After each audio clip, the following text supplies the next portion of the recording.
আসসালামু আলাইকুম। ২০২৪ সালের শেষের দিকে এসে আপনি কেন সেনজেনভুক্ত দেশ ক্রোয়েশিয়া ট্রাই করবেন সেটা আমি আপনাদেরকে বলবো সুবিধা-অসুবিধা।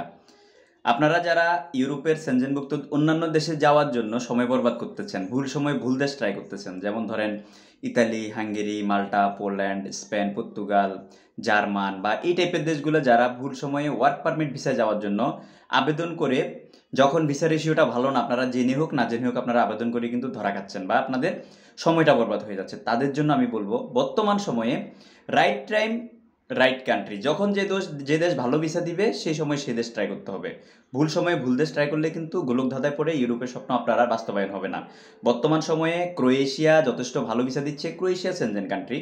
ক্রোয়েশিয়াতে যাওয়ার পরে আপনি ক্রোয়েশিয়া যাওয়ার পরে টিআরসি কার্ড পাইলে আপনি চাইলে অন্যান্য কিছু দেশে আপনি জব রিপ্লেস করতে পারবেন বৈধভাবে। সাপোজ আপনি ইতালি যাওয়ার জন্য আপনি শহীদ হয়ে যাচ্ছেন, পোল্যান্ড যাওয়ার জন্য শহীদ হয়ে যাচ্ছেন, আপনি হাঙ্গেরি যাওয়ার জন্য বা মাল্টা যাওয়ার জন্য, জার্মান, স্পেন, পর্তুগাল এগুলো যাওয়ার জন্য শহীদ হয়ে যাচ্ছেন, কিন্তু ভিসা হচ্ছে না। আপনি চাইলে যেহেতু ক্রোয়েশিয়া এখন বাংলাদেশিদেরকে 90% ভিসা দিচ্ছে, ক্রোয়েশিয়া যান, ক্রোয়েশিয়া থেকে আপনি বৈধভাবে আপনি লিগেল ওয়েতে আপনি আপনার পছন্দসই দেশগুলোতে মুভ করতে পারবেন।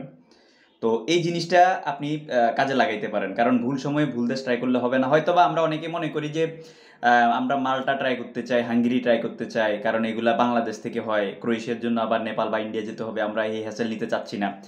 ওই হ্যাসেলটা নিতে না গিয়ে কিন্তু আমরা ক্ষতিগ্রস্ত হয়ে যাচ্ছি, ডাবল ক্ষতিগ্রস্ত হয়ে যাচ্ছি। কারণ দেখা গেছে যে আপনারা একটু সুবিধার জন্য বাংলাদেশের বাইরে যেতে চাচ্ছেন না, হাঙ্গেরির জন্য ট্রাই করতেছেন, দিন শেষে দেখা দেখা যাচ্ছে কি রিফিউজ খেয়ে বসে আছেন।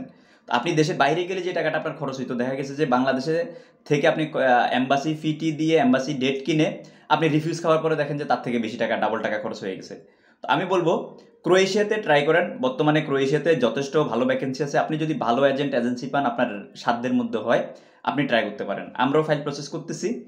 আমরা আপনার খুব ভালো মানের আমাদের কিছু ডিমান্ড আছে, সেটা হচ্ছে রেস্টুরেন্ট ওয়ার্কার হিসেবে ডিমান্ড আছে আমাদের কাছে। আমরা ডিমান্ডের বাইরে কিন্তু ফাইল জমা নেই না। আপনি ডিমান্ডের বাইরে যেখানেই ফাইল জমা দিবেন, বছরের পর বছর চলে যাবে, মাসের পর মাস চলে যাবে, আপনার এম্বাসি দেখা তো দূরের কথা, আপনি পারমিটের দেখাও পাবেন না। বাট আমরা আপনার ডকুমেন্ট নেওয়ার 5 মাসের মধ্যে আমরা ওয়ার্ক পারমিট এনে এম্বাসি ফিস করাই দিব ইনশাল্লাহ। চাইলে ট্রাই করতে পারেন, এখন ভালো হবে, এখনই সুসময় ক্রোয়েশিয়াতে ট্রাই করার জন্য। আমরা বিফলে মূল্য ফেরত, অর্থাৎ আপনি আমাদেরকে যে টাকা দিবেন, ভিসা না হইলে কিন্তু আপনার ওই টাকা আমরা রিটার্ন দিয়ে দিব। এম্বাসি ফি, আসা যাওয়া, নেপাল আসা যাওয়া, থাকা খরচ, এগুলো আপনার খরচ হবে। বাট আমরা আমাদের সম্পূর্ণ আমরা অগ্রিম গ্রহণকৃত টাকা আমরা আপনাদের রিফান্ড করে দিব।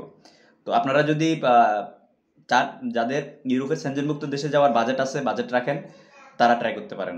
ধন্যবাদ।